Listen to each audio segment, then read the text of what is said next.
All right, folks, I have a review here of the Cambridge Paragraph Bible. It's produced by, you guessed it, Cambridge. I would say it's like a little bit smaller than normal size. If you ever had seen like an old Schofield Bible, this is a little bit smaller than that. Here's my hand for reference. It's only like an inch and a quarter thick. This is the Calfskin edition. This cover is so smooth. Like, I mean, very smooth.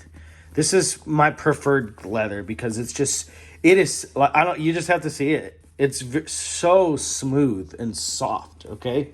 It does have a sewn binding. It does have what's called a paste down binding. So you can see here, there's no like leather lip here, that's what you would call edge lined. I actually prefer this because when it's paste down like this, typically it'll tend to lay flat.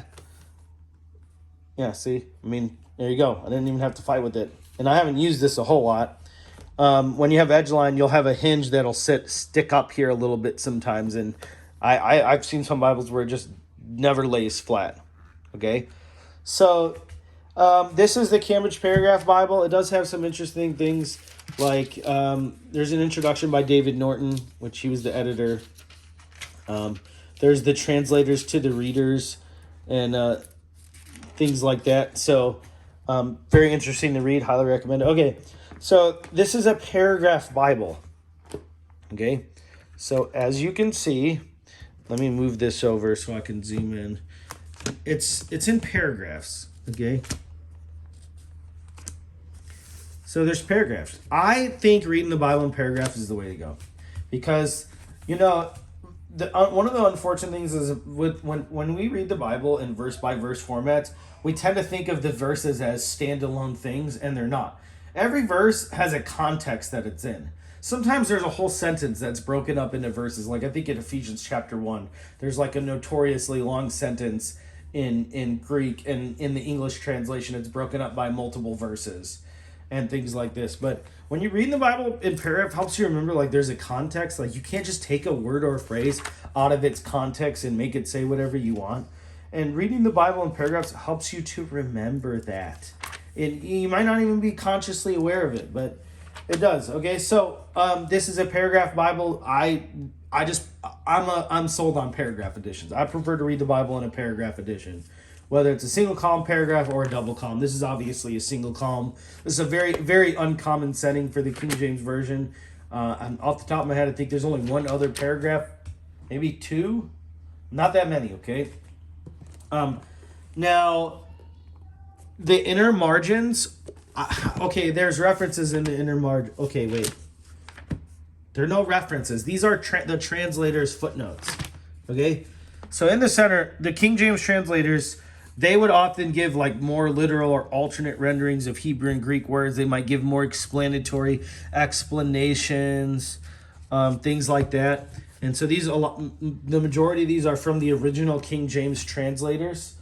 And I really like that they're in the center column, because I hate it when the text of the Bible is like stuck in the gutter. Like this is wonderful because look, your margin things, which you might or might never look at, are going to be in the middle, and then your text is on the outside. I don't know why sometimes they want to flip it, and they want to put the margins in the center of the page where it's prominent, and then have the text off to the gutter. I love this setting. I think this is great. To me, it's a lot more aesthetically pleasing, and I just like it a lot better. It's a red letter text. There's no words of Jesus in red, which I prefer. I don't like the words of Jesus being in red, because all scripture is given by inspiration of God, and I don't like the setting apart of the words of Jesus in red, as if they're more important than like in the Old Testament when God spoke, or when the apostles were writing the epistles under inspiration, there's no color at all.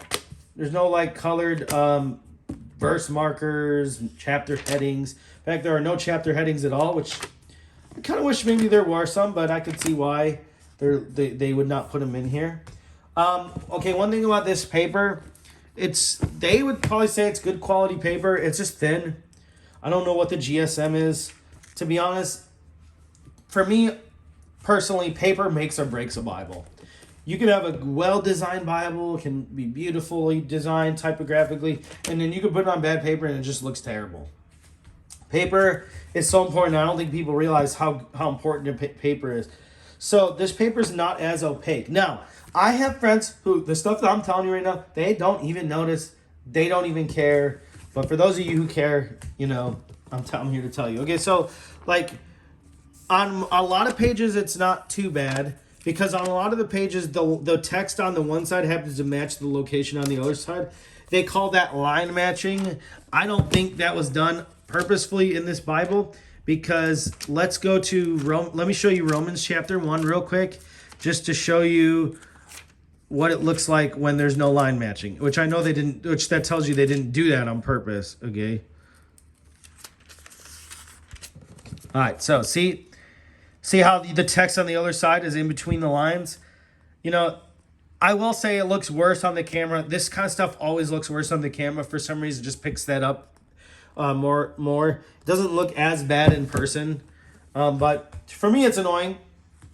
I'm sure I could force myself to get used to it and read it, but just wanted to point that out.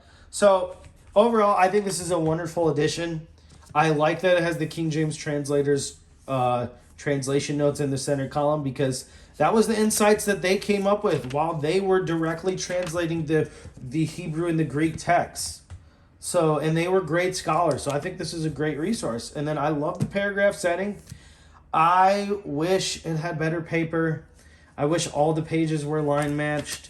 And I would love to, I would love it, like, if this chapter number was in red or the verse numbers were in red, you know, that would make it so that you could, if you need to find verses, you could find them easier. And that's one of the cons of a paragraph format. But overall, this is a great Bible, wonderful edition.